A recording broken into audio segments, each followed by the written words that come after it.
એ ગુજરાતના 3 પ્રસિદ્ધ શક્તિપીઠોમાંથી એક છે, ત્યારે ત્યાં મળતા પ્રસાદની ગુણવત્તા શું છે તેને લઈને સવાલ ઉઠવા સ્વાભાવિક છે।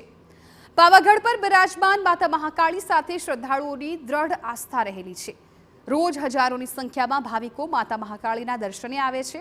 નવરાત્રિ અને ઉત્સવોના અવસરે તો અહીં આવનારા ભક્તોની સંખ્યા લાખોને આંબી જાય છે।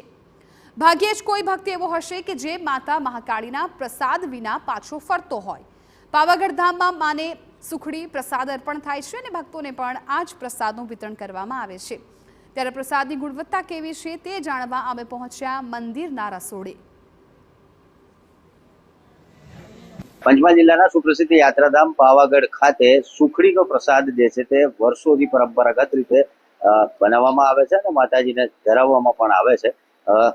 કયા રીતે આ બનાવવામાં આવે છે અને તેનું પેકિંગ કઈ રીતે થાય છે દ્રશ્યોમાં બતાવવા માંગીશ। આ પાવાગઢ નિજ મંદિર ખાતે જ અહીંયા પાવાગઢ જે ટ્રસ્ટ છે તેના દ્વારા જ પ્રસાદનું જે ઉત્પાદન છે તે કરવામાં આવતું હોય છે। મુખ્યત્વે જે ઘઉં અને ગાયનું ઘી, ઘઉંના લોટ અને ગાયનું ઘી મુખ્યત્વે આની અંદર વપરાતું હોય છે ને જેને લઈને આ પ્રસાદ બનાવવામાં આવે છે। દ્રશ્યોમાં જોઈ શકો તે પ્રમાણે હાલ જે આ સુખડી જે છે સુખડીનું પેકિંગ કરવામાં આવી રહ્યું છે। તમામ જે અહીંયા લાવવામાં આવતી સામગ્રી છે તેનું પહેલા સેમ્પલિંગ કરવામાં આવે છે અને સેમ્પલિંગ કર્યા બાદ તેનું જે રિઝલ્ટ છે તે આયા પોઝિટિવ આયા બાદ જ અહીંયા તેને ઉપયોગમાં લેવામાં આવતું હોય છે। સમગ્ર બાબતે વાત કરવા માટે આપણી સાથે અહીંના જે મેનેજર છે વિક્રમભાઈ, તે વિક્રમભાઈ શું કહેશો, કયા પ્રકારે આ આખું પ્રસાદ જે છે પાવાગઢ મંદિરમાં બનાવવામાં આવે?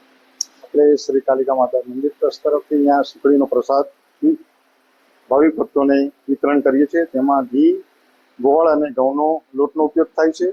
ત્યાં આપણે ઘી પણ ડાયરેક્ટ ડેરીમાંથી ખરીદ કરીએ છીએ, વચ્ચે કોઈ એજન્સી પાસેથી લેતા નથી।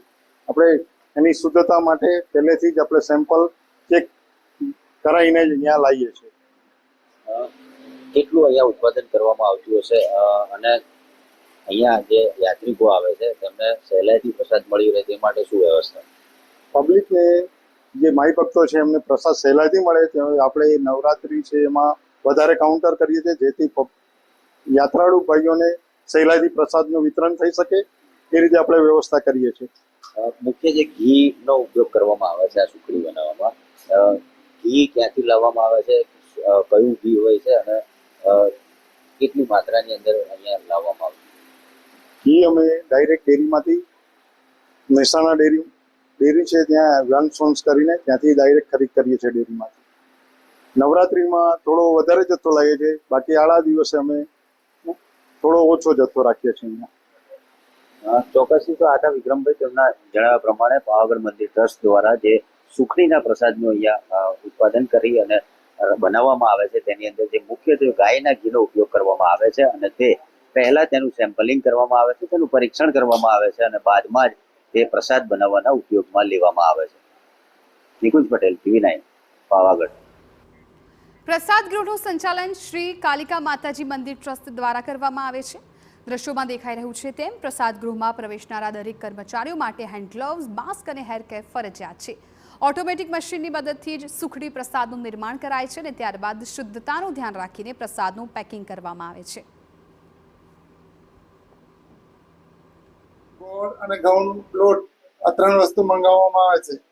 તેમાં પ્રસાદ બનાવતી વખતે દરેક કર્મચારીને માથા કેપ, હાથમાં ગ્લોવ્સ પહેરીને પ્રસાદ ભરવા બેસાડીએ છીએ અને ચોખ્ખાઈ પૂરેપૂરી રાખીએ છીએ।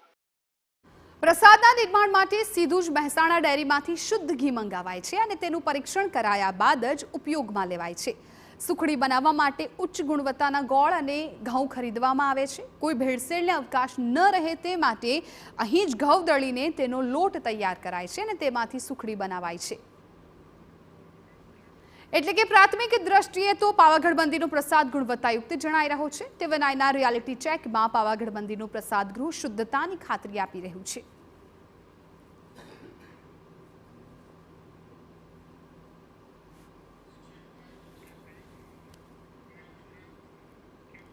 તો તિરુપતિ મંદિર પ્રસાદ વિવાદ બાદ